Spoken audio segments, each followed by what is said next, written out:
só, a gente está vendo pessoas que são infectadas pela Covid-19, são dadas como curadas, recebem alta e voltam de novo a serem hospitalizadas com o mesmo quadro de Covid-19. Tá? Muitas pessoas que são dadas como curadas, elas saem dali do hospital e vão passar o resto da vida com problema de fibrose pulmonar, sofrendo de falta de ar o resto da vida, algumas delas necessitando de oxigênio terapia. Então, o que eu estou querendo dizer para você? Nós estamos numa situação de bomba relógio, e eu não estou brincando quando eu estou lhe dizendo isso. Tá? Porque, veja, esse vírus é altamente mutável. Talvez já tenha mais de 40 mil mutações já identificadas desse vírus no mundo. Então, esse vírus está mutando a toda hora. E pode acontecer uma mutação que transforme esse vírus numa cepa que já não é reconhecida pelo seu sistema imunológico, que foi atacado por uma cepa anterior, e você readquirir a mesma doença. Assim como isso está acontecendo, e essas mutações são dezenas de milhares já identificados, e algumas já formaram cepas, que estão provavelmente sendo responsáveis, uma das causas dessas reinfecções são essas, preste atenção nisso, olha, pode acontecer de haver uma mutação que aumente muito a letalidade do vírus. E aí você vai ter um desastre. Então, essa quantidade de mutações que está acontecendo nesse vírus, enquanto a causa não é resolvida, que é a normalização da atividade do sistema imunológico, e se deixa o vírus circular na população, sofrendo mutações atrás de mutações, está criando uma bomba relógio, porque daqui a pouco você cria uma cepa que tem uma letalidade muito, muito superior. E já que você falou de vacinas, deixa eu ver se eu consigo lhe explicar esse mecanismo biológico. E que você e todas as pessoas que nos assistem, médicos ou não, entendam. Quando eu sofro uma infecção por um vírus, existe uma primeira linha de ataque, que é chamada de imunidade inespecífica, né, que é a primeira linha de defesa. Ela vem antes dos anticorpos. Tá? Nós não temos anticorpos porque nunca sofremos essa infecção. Muito bem, então a célula representativa do sistema imunológico dessa fase é chamada de macrófago. O que faz o macrófago? Veja só, ela engole o vírus. Tá? E se esse macrófago tiver quantidades suficientes de vitamina D, ele vai destruir esse vírus. Ele não vai só engolir o vírus, ele vai destruir esse vírus. E dentro dessa célula, esse vírus vai ser fragmentado em vários segmentos diferentes. E esta célula aqui englobou o vírus, destruiu o vírus, fragmentou esse vírus, ela vai selecionar, preste atenção, ela vai selecionar os segmentos deste micro-organismo que são mais adequados para a produção de anticorpos. E aí o que ele vai fazer? Então, quem vai fazer isso vai ser esta célula que inicialmente englobou e destruiu os vírus. Então, ela vai apresentar esses segmentos que são mais adequados para a produção de anticorpos, ela vai apresentar, e o nome técnico é exatamente isso, a apresentação de antígenos, né? Ela vai apresentar os segmentos do vírus mais adequados para a produção de anticorpos para as células que produzem anticorpos, que são os linfócitos.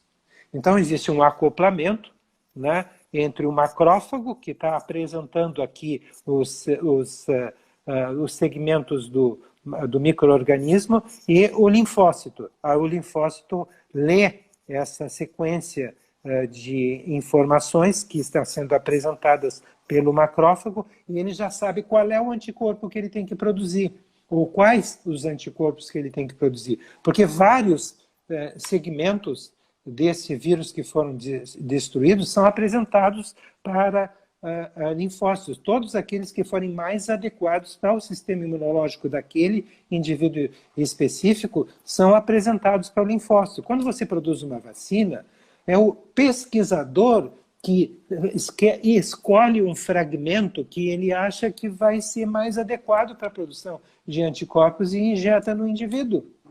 entende? Não é uma situação natural. E só anticorpos, que a gente chama então de monoclonais, porque é produzido contra um único segmento do vírus, vai ser produzido, ao passo que a infecção natural vai produzir diversos anticorpos direcionados para várias partes daquele vírus ou daquele micro-organismo. Então, você imagina que se o vírus sofreu uma mutação e se transformou numa cepa que não tem mais aquele segmento que o pesquisador escolheu, né, essa vacina não vai servir absolutamente para nada. E como tem já várias... O senhor falou em 40 mil tipos de Covid? Ou eu entendi errado? Nós já falamos de 40 mil sequências genômicas, né, de vírus... Covid-19. De mutações do genoma, dos genes da Covid-19. Nem sempre as mutações que ocorrem dão origem a uma cepa que é antigenicamente diferente, ou seja, que o sistema imunológico não reconhece como sendo o mesmo micro-organismo que foi atacado, que atacou o organismo anteriormente. Mas... Na sua opinião, então, é melhor não tomar a vacina do que tomar qualquer vacina? Oxford, chinesa, russa, inglesa, Johnson & Johnson... Na minha opinião, a pior situação possível é você vacinar pessoas com níveis baixos de vitamina D. Porque você vai acionar um sistema imunológico que está desregulado pela falta da vitamina D. E aí duas consequências vão acontecer. Desregulado, a vacina não funciona. Ela não vai sustentar a produção de anticorpos. Os linfócitos precisam da vitamina D para produzir anticorpos, contra os anticorpos que foram, vamos dizer assim, estimuladas a sua produção, tiveram a sua produção estimulada pela vacina. Não vai sustentar. E aí já se publicou estudos mostrando que as pessoas não sustentam a produção de anticorpos neutralizantes. Meses depois já não tem mais anticorpos neutralizantes, e esse é um segundo mecanismo através do qual a pessoa pode se reinfectar, até com a mesma cepa. Então, veja, sem vitamina D não tem solução. Além da falta da vitamina D não permitir ao sistema imunológico responder à vacina como deveria responder à vacina, ela vai permitir ao sistema imunológico fazer o que não deve, porque você acionou um sistema imunológico que está desregulado contra a vacina, ele pode desencadear uma doença autoimune. E essas coisas que foram identificadas como eventos graves em pessoas que são voluntários dessas vacinas, como a da vacina Oxford, preste atenção, foram manifestações autoimunitárias. Não é que a pessoa desenvolveu um quadro grave de hipertensão, não. Ou outra desenvolveu um quadro de uma qualquer outra doença. Não. Foram quadros de doenças autoimunes, em que o sistema imunológico atacou o sistema nervoso central, produzindo esclerose múltipla, produzindo uma variante da esclerose múltipla, que é chamada de mielite transversa. Ou seja, a vacina que acionou o sistema imunológico, induziu uma doença autoimune, não qualquer outra doença. Então, eu não sei se eu estou conseguindo me fazer entender... Mas quando a vacina de Oxford parou, porque uma mulher inglesa teve alguma coisa, não foi uma mielite que ela teve, uma coisa assim? Isso é uma variante da esclerose múltipla. A mielite transversa ataca a... Mas foi isso, não foi? Foi, mas é um ataque do sistema... É um ataque do sistema imunológico. Isso foi noticiado nos jornais, né? Sim, isso foi noticiado e é um ataque do sistema imunológico contra a medula espinhal. Medula espinhal, em inglês, a parte...